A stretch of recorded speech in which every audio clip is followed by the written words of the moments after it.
Assalamualaikum geng. So, nak cerita sikit kejadian pada 2 Mei kemarin. So, 2 Mei ni kami ada 4 tempat yang berlainan. Satu dekat Dewan Telekom, Abang Malik. Satu dekat Sekat Jering, Abang Malik juga. Dan kat Sekumbang, homestay, kami buat 20 ekor. Dan satu lagi dekat Larut Hillview, kami buat 500 kun aiskrim. So, Alhamdulillah, dengan izin Allah, semua dipermudahkan.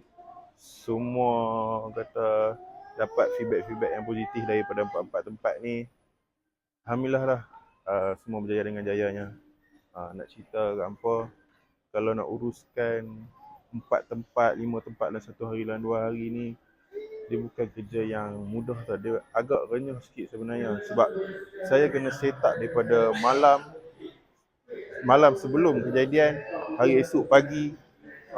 Sebab nak pastikan semua barang cukup, semua berjalan lancar, semua sampai tepat waktu. Nampak je macam mudah kan. Tempat ni ada orang jaga, tempat ni ada orang jaga. Tapi dia tak mudah kan.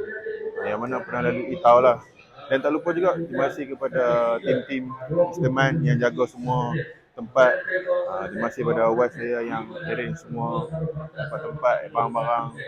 Dan mana nak saya balik, kopi, koleko, aiskrim, Mr. Man. Okay, bye. Assalamualaikum.